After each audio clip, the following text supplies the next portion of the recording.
Tubular secretion मतलब अब क्या होगा, वापस से ब्लड से कुछ चीज़ें हमारे फिल्ट्रेट में ऐड होंगी।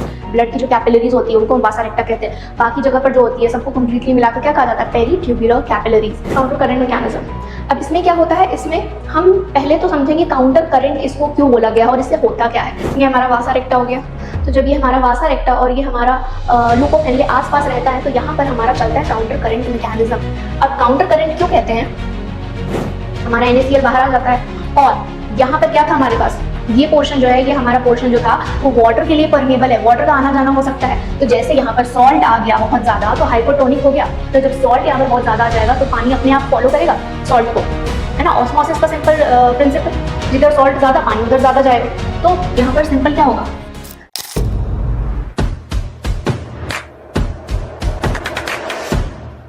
हाय everyone, welcome to the marker. तो आज हम लोग नेक्स्ट यूरिन फॉर्मेशन में एक थर्ड स्टेप जो है हमारा वो हम लोग पढ़ने वाले हैं, दैट इज़ ट्यूबुलर सिक्रीशन। तो देखो अभी तक हम लोग पढ़ चुके हैं अल्ट्रा फिल्ट्रेशन, जिसमें कि हमारा जो ब्लड से सारे फिल्ट्रेट्स आ चुके हैं ग्लोमेरुलस में और बोमेन्स कैप्सूल में। अब इसके बाद फिर हो चुका है हमारा क्या, रीअब्जॉर्प्शन, ट्यूबुलर रीअब्जॉर्प्शन।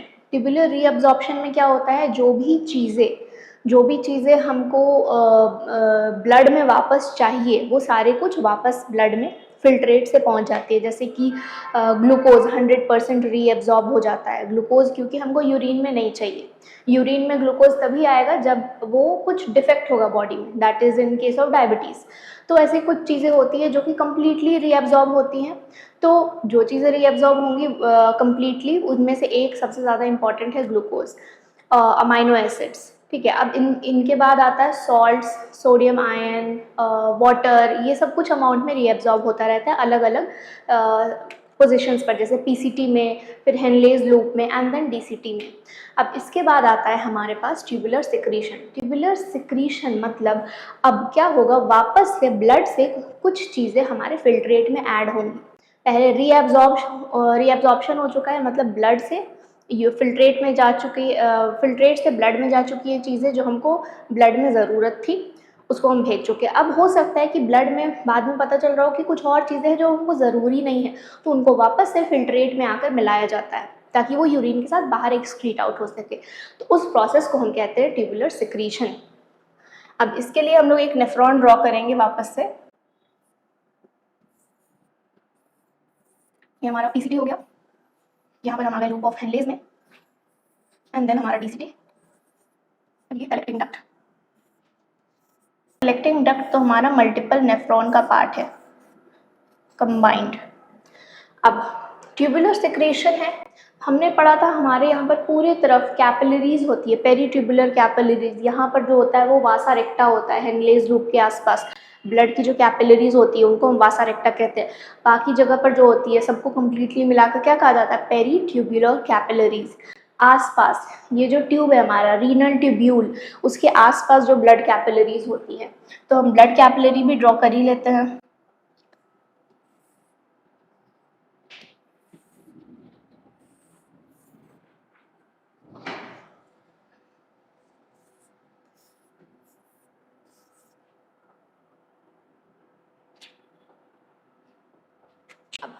इनमें से वापस से कौन कौन सी चीज़ें ब्लड से वापस से फिल्ट्रेट में आती है। सबसे पहला हाइड्रोजन आयन, यहाँ से भी आएगा PCT में भी और यहाँ पर भी आएगा। पोटेशियम आयन, ये दो चीज़ तो आएंगी ही आएंगी। और कौन सी चीज़ आती है, और आता है हमारे पास यहाँ पर अमोनिया। अब देखो अमोनिया बनाता कौन है, हमारे नॉर्मल बॉडी के जो सेल्स होते हैं वो मेटाबॉलिज्म कर रहे हैं, अपना काम कर रहे हैं, जोड़ तोड़ चीज़ें, एनाबॉलिज्म कैटाबॉलिज्म कर रहे हैं। तो anabolism plus catabolism equals to metabolism. तो जब हमारे सेल्स मेटाबॉलिज्म कर रहे हैं तो कुछ ना कुछ वेस्ट प्रोडक्ट बना रहे हैं, मतलब कि एक वेस्ट प्रोडक्ट अमोनिया भी होता है। तो अमोनिया लगातार हमारे बॉडी में बनता जाता है। तो एक स्पेसिफिक अमाउंट ऑफ अमोनिया जो है वो हमारे प्लाज्मा में हमेशा रहता है, बहुत ज़्यादा नहीं। वैसे तो मैक्सिमम अमाउंट ऑफ अमोनिया को हमारे लिवर कन्वर्ट कर देता है यूरिया में, पर क्योंकि सेल्स हमेशा मेटाबोलाइज कर रहे हैं ना, हमेशा अमोनिया निकाल रहे हैं, तो कुछ अमाउंट ऑफ अमोनिया जो है हमारे ब्लड प्लाज्मा में हमेशा रहता है। तो उसको वापस से इसमें डाल दिया जाता है, क्योंकि भाई हमको अमोनिया तो चाहिए नहीं, ठीक है, तो वापस से इसमें डाला जाता है। अब ये सारी चीज़ें ले जाकर यहाँ से भी ये सब चीज़ें आएंगी, अमोनिया, मतलब जो भी आसपास के ब्लड वेसल्स होंगे उनमें से इस पोर्शन में अमोनिया और हाइड्रोजन आयन सिक्रीट होगा ट्यूबुलर सिक्रीशन के थ्रू, और यहाँ पर पोटेशियम आयन और हाइड्रोजन आयन आ जाएगा। अब क्या होता है, यहाँ पर से हमारे पास कुछ अमाउंट ऑफ यूरिया भी बाहर निकलता है, कुछ अमाउंट ऑफ यूरिया हमारे पास यहाँ पर आ जाता है। ये हमने पढ़ा था किसमें, रीएब्जॉर्प्शन वाले पोर्शन में। ये यूरिया क्यों ज़रूरी होता है वो हम लोग पढ़ेंगे आगे, ठीक है, ऑस्मोलैरिटी को मेंटेन करने के लिए जब काउंटर करंट मैकेनिज्म पढ़ेंगे। तो ये यूरिया जब ट्यूबुलर से बाहर आ रहा है तो क्या ये ट्यूबुलर सिक्रीशन का पार्ट हुआ, यूरिया का बाहर निकलना? नहीं, क्योंकि हम ट्यूबुलर सिक्रीशन में फिल्ट्रेट में ऐड कर रहे हैं, निकाल नहीं रहे, तो ये यूरिया वाला पार्ट जो है ये वाला हमारा यहाँ पर नहीं आएगा, ठीक है। याद दिलाना था कि यूरिया यहाँ पर हमारे इस पोर्शन में, इस पोर्शन यहाँ पर बीच में, यहाँ पर मेडुलरी इंटरस्टिशियम में यहाँ पर रहता है। अब ये सब चीज़ें हमारे ट्यूबुलर सिक्रीशन में हो गई। ये सब चीज़ें कहाँ, फिल्ट्रेट है, यहाँ पर जैसे ही पहुँची अब नाम देंगे हम यूरिन, यहाँ पर जैसे ही पहुँची हम नाम देते हैं यूरिन। तो फर्स्ट टाइम यूरिन जो वर्ड है वो कलेक्टिंग डक्ट में जब फिल्ट्रेट पहुँचता है तब हम यूज़ करते हैं, अदरवाइज़ यहाँ पर पूरे जगह पर हम उसको सिर्फ फिल्ट्रेट बोलेंगे। जैसे ही वो कलेक्टिंग डक्ट में पहुँचा तब हम उसको बोल देंगे यूरिन, ओके। तो यूरिन फॉर्मेशन जो होता है, यूरिन वर्ड हम फर्स्ट टाइम यूज़ करेंगे सिर्फ और सिर्फ कलेक्टिंग डक्ट में। नाउ इसके बाद हमको एक और इम्पॉर्टेंट चीज़ पढ़नी है, counter current mechanism. Counter current mechanism, तो हम काउंटर करंट मैकेनिज्म जब पढ़ रहे हैं,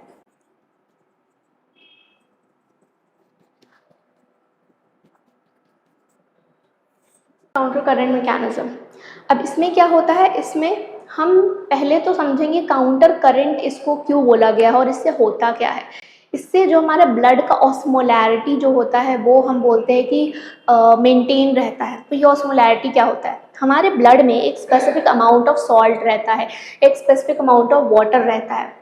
हमारे ब्लड में सॉल्ट वाटर कंसंट्रेशन जो है वो हमेशा एक इक्वल कंसंट्रेशन में, एक प्रॉपर बैलेंस्ड फॉर्म में होना चाहिए।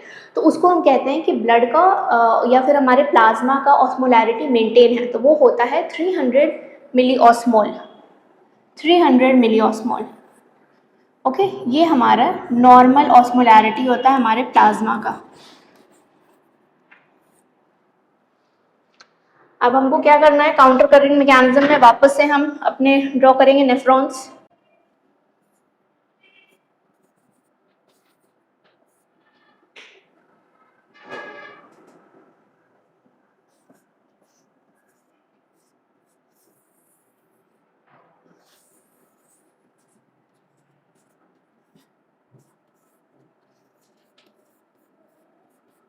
ठीक है, ये हमारा नेफ्रॉन हो गया। अब इसके आसपास हो गए हमारे कैपिलरीज, ब्लड कैपिलरीज।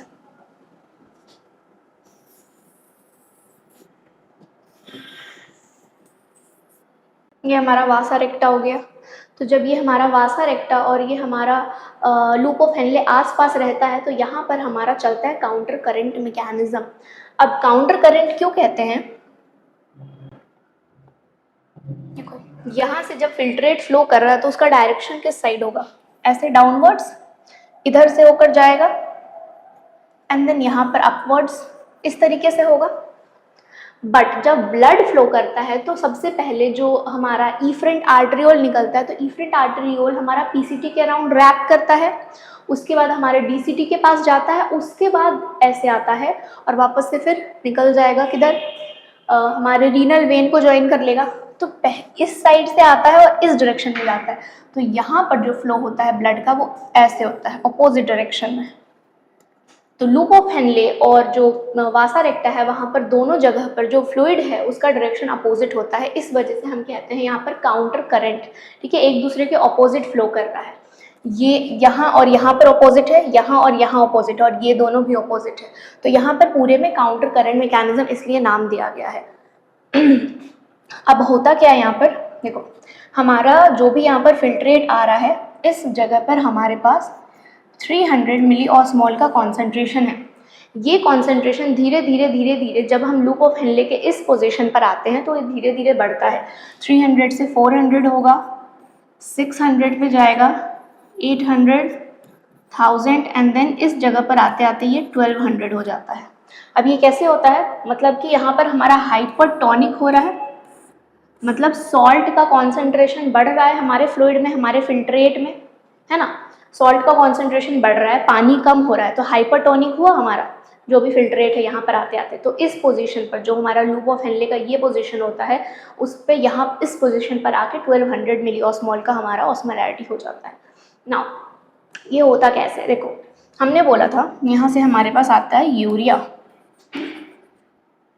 अब ये यूरिया है, ठीक है, यहाँ पर यूरिया भी कॉन्सेंट्रेशन बढ़ाएगा, इस जगह पर कॉन्सेंट्रेशन बढ़ा रहा है जो भी इंटरस्टिशियल स्पेस है। इंटरस्टिशियल स्पेस मतलब ये वाले सारे स्पेस, ये जो बीच बीच के स्पेस है, ये वाले सारे स्पेस, यहाँ पर जो स्पेस है, ये वाले सारे स्पेस, इंटरस्टिशियल स्पेस, बीच बीच में जो भी स्पेसेस है हमारे पास। नाउ यूरिया यहाँ पर आ गया, थोड़ा कॉन्सेंट्रेशन यहाँ पर स्पेस में बढ़ा दिया। अब ये वाला जो पोर्शन है लूप ऑफ हेनले का, that is ascending limb of loop of Henle, ऊपर जा रहा है तो असेंडिंग लिम्ब है। यहाँ से हमारे पास NaCl या Na+ आयन निकलता है, सोडियम आयन या सॉल्ट निकलता है, हम बोल सकते हैं। सॉल्ट में Na+ होता है तो हम सोडियम आयन भी बोल सकते हैं, या फिर NaCl निकल रहा है हम ये बोल सकते हैं। तो जब यहाँ से सॉल्ट निकल रहा है,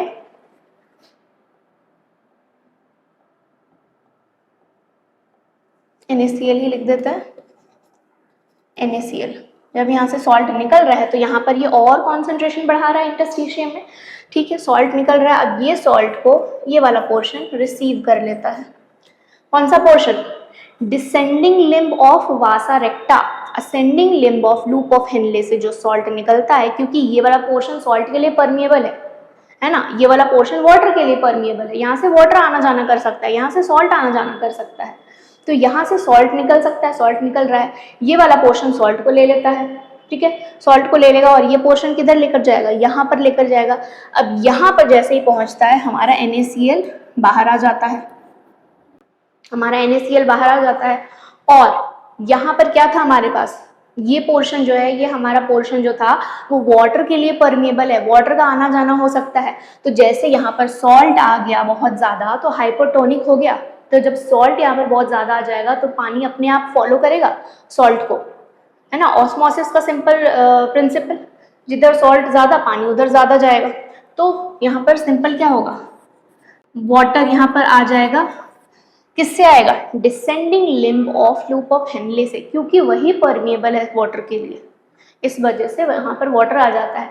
तो जैसे इधर इधर वाटर आ जाएगा, यहाँ पर देखो, यहाँ पर क्या हो रहा है, कॉन्सेंट्रेशन बढ़ता जाएगा धीरे धीरे। क्यों कॉन्सेंट्रेशन बढ़ रहा है, क्योंकि सॉल्ट यहाँ पर निकलते जा रहा है, तो इस जगह पर कॉन्सेंट्रेशन बढ़ाएगा, इस जगह पर कॉन्सेंट्रेशन बढ़ाएगा। कैसे बढ़ेगा, सॉल्ट निकल रहा है, इसको लेकर यहाँ आ रहा है, इधर से पानी निकलता जा रहा है, तो जैसे जैसे यहाँ से पानी निकल रहा है तो अब ये वाला पोर्शन जो है कॉन्सेंट्रेटेड होता गया, हमारा फिल्ट्रेट जो है वो कॉन्सेंट्रेटेड होता गया। तो कॉन्सेंट्रेटेड मतलब उसकी ऑस्मोलैरिटी बढ़ती गई। तो जब इस जगह पर हम आते हैं तो 1200 ऑस्मोल हो जाएगा, क्योंकि यहाँ तक बहुत सारा पानी निकल चुका होगा।